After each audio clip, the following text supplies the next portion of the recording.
Welcome everyone to another episode of Retro Wrestling Reviews. Fredo Esparza here, and this week we look back at Mid-South Wrestling's March 18th, 1982 show, which happens to be a really good episode. But before we get to the review, be sure to click that subscribe button. We'll have more wrestling show reviews as well as the Lucha World podcast and other content available on this channel.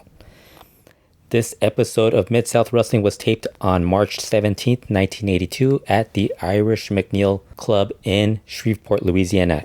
This week, Boyd Pierce is joined by Jim Ross on commentary. This is Jim Ross's debut on commentary for Mid-South Wrestling. Pierce gives a rundown of the matches happening on the show, especially that Paul Orndorff will be getting his shot at the North American heavyweight title against Ted DiBiase, with Bob Roop being barred from ringside.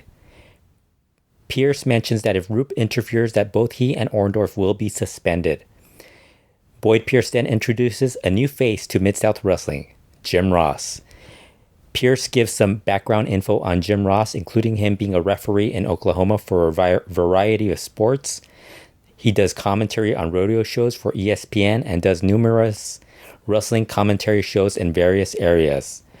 Ross asked Pierce if he could attend a show, so Boyd invited him to do some commentary on this show. Ross thanked Boyd Pierce and praised Mid-South Wrestling. Boyd Pierce asked Jim Ross who he feels has a better understanding of the situation to explain to the viewers what the surgery was that Big Cat Ernie Ladd recently had. But right at that moment, Bob Roop interrupts Boyd Pierce before Ross can say anything about Ladd's surgery. Bob Roop talked about not being given the title match. Roop said he didn't cry about not getting the shot, but wanted to let everyone know that something happened to Paul Orndorff in a recent cage match with Ted DiBiase. Bob Roop says that Orndorff got beat in the cage match. He mentions that Orndorff was feeling down after the loss, and Roop believes that he doesn't think he can beat DiBiase. Bob Roop then claimed that Orndorff told him that he didn't know if he could beat DiBiase on TV and believed that Orndorff wasn't going to show up for his match on this week's show. Roop said that he's the number 2 contender and wants the match. Roop then asked Pierce to help him get the match, and Pierce repeats to him that he is not the matchmaker, and he told him and other wrestlers who keep asking him for help that he has no control over that. Roop insists that he doesn't think Orndorff will be there, and he tells Pierce that he's going to talk to Grizzly Smith. Throughout the segment, Roop just looks completely like he's really selling it really well. He looks worried about Paul Orndorff and very much wants Boyd Pierce to help him get a shot at Ted DiBiase's title, which unfortunately, as Pierce told him, he has no control of that. Jim Ross then talks about Ernie Ladd's knee surgery, which was done by Dr. James Andrews, who was known during the 80s and 90s for operating a lot of athletes during that time. They show a clip of the operation actually taking place on February 26, 1982. Ross says Ladd should be back from surgery soon. They then show a video interview with Ernie Ladd. Ladd tells Reeser Bowden that Mid-South is his backyard and says that he's been hurt in both football and wrestling, but no one has taken him out. He shows his cast. He mentions going to the same doctor that Paul Ellering went to. He vows to return and says he's not a coward. Ladd said he's going to do some research and find a few people that he feels are qualified to form an alliance with him.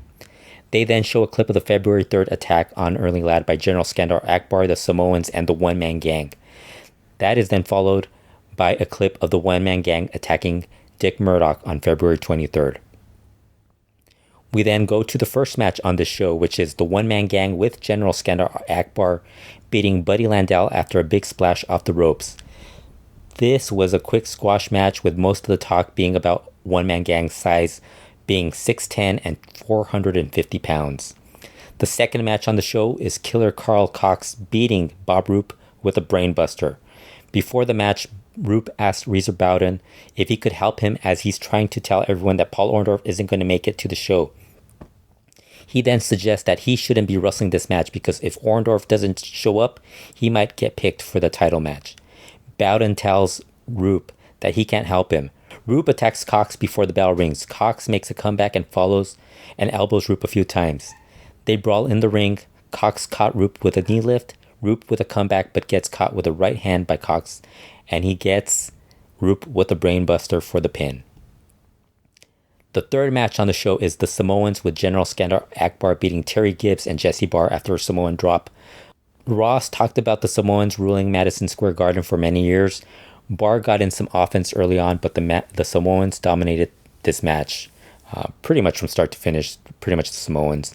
The fourth match on the show is the main event of this show, which is Bob Roop beating Ted DiBiase to win the North American heavyweight title with the variation of the figure 4 leg lock. Roop replaced Orndorff in the match as Paul hadn't shown up. Roop knocks DiBiase down with a punch and goes for a small package. Good near falls and wrestling between these two. DiBiase attempts to get Roop with a figure 4 leg lock throughout the match, but Roop kept blocking him. DiBiase blocks a shoulder breaker and gets Roop with a power slam. DiBiase then gets Roop in a figure 4 leg lock, but Bob Roop reverses it, which is part of the whole angle that's been going on between Roop, DiBiase, and Orndorff, where Roop and Orndorff have said for the past several weeks that they had figured out a way to counter DiBiase's figure 4 leg lock, and that's what we see in this match where Roop reverses it, but DiBiase is able to reach the ropes to break the hold. DiBiase then goes for another figure 4 leg lock, but Roop kicks him off and Ted knocks down the referee. That then leads to General Skandar Akbar and the one-man gang coming out and attacking DiBiase. Gang grabs DiBiase's left leg and slams it into the ring post. Akbar and gang leave the ringside area. Roop then gets DiBiase in a variation of the figure 4 leg lock and gets the win as DiBiase goes unconscious from the pain. So that was the big main event that ends, so they have to fill in the standby match, which ends up being the Junkyard Dog and Mr. Olympia beating Tully Blanchard and Mike Boyer after the big thump power slam from Junkyard Dog on Mike Boyer. Blanchard and Boyer attacked Mr. Olympia and JYD before the bell rings. Blanchard even hits an elbow drop off the ropes on JYD for a quick pin attempt, which Blanchard was then able to get because JYD tossed him off and sent him flying up into the air, which allowed him to escape the pin. Boyer then tags in, as does Mr. Olympia, who catches him with a punch and quickly tags in JYD, who gets Boyer with a power slam for the pin. Right as that match comes to an end, Paul Orndorff walks over to the commentary set. Orndorff mentions that everyone knows that when he has a match, he shows up. He talked about getting robbed in a previous title match. He said the reason he just showed up right now was that he had to run 6 blocks to get to the studio because his car wouldn't start. He doesn't know who did it, but he has a good idea. He thought it was Ted DiBiase or someone he knows who sabotaged his car. He admits that in his plan to defeat DiBiase on the show, he was going to get help from the one-man gang. Orndorff then said that he heard that Bob Roop just won the title from DiBiase and that is all that matters. He later realized when he arrived to the studio, when some of the guys were talking to him that they thought he wasn't going to be there on the show, he said the guys told him that Bob Roop had said he wasn't going to be on the show because he had flipped out and was in the nut house. Orndorff was going to congratulate Roop on winning the title, but Roop was taking a shower. Orndorff says that he wasn't in any nut house. He then realized that all the bad stuff that happened to him, there was one person that would gain from it, and that was Bob Roop. Orndorff went through Bob Roop's belongings and found that he had a copy of Orndorff's keys, and he also found a piece of the car that wouldn't allow it to start. Basically, one of the parts in the car that Bob Roop had removed so it wouldn't start was found in Roop's belongings by Paul Orndorff. Orndorff called Roop a backstabber and tells him that he will pay for what he did. And that's how the show ends. This was a really good episode with the big title change and the continuing storyline with Ted DiBiase, Bob Roop, and Paul Orndorff. Also a good episode to have Jim Ross on commentary. He's still a long way from being a regular on the show, but here for the first time you already can sense how much better he is at getting big angles over on television. The Roop and Orndorff storyline throughout the show was fantastic. Roop was great at looking like he was worried, but you can also sense early on that he had something to do with Orndorff not showing up on time for his match. Title match was good. The one-man gang getting a push as a monster heel in territory early on and also getting involved in the angle was a great way to just keep building him up. I also enjoyed Tully Blanchard's brief time in the last match against JYD in the tag match. This was a fun show overall, definitely worth watching.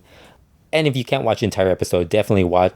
Actually, you should watch the entire episode because you're basically getting Jim Ross doing commentary for the first time in Mid-South. And also you get Bob Roop doing his promos and segments where he's kind of trying to play up that Orndorff isn't going to make it for his match. Then you, of course, get the match. And then you get the post-match with Paul Orndorff finally showing up and saying and realizing that it wasn't Ted DiBiase or somebody that didn't like him that had caused this, or that he was feuding with that caused this, but it was actually the guy who he was aligned with, Bob Roop, who was jealous of him getting the title shot, and he wanted that shot. And he, of course, wins the title and cost Orndorff an opportunity to it by causing him his car not to start. So I thought that was overall just a great show. I wouldn't say it's excellent just because there's been so many other excellent, for me to like say an excellent episode, there's got to be like a lot more involved. And this is definitely a really good show. Definitely a high-end Mid-South episode. Maybe not top 10, but definitely high up there as far as some of the best episodes overall. Definitely a fun show. Highly recommend it. That's it for this review. Be sure to subscribe to the Retro Wrestling YouTube channel, and we'll be back again soon with more reviews.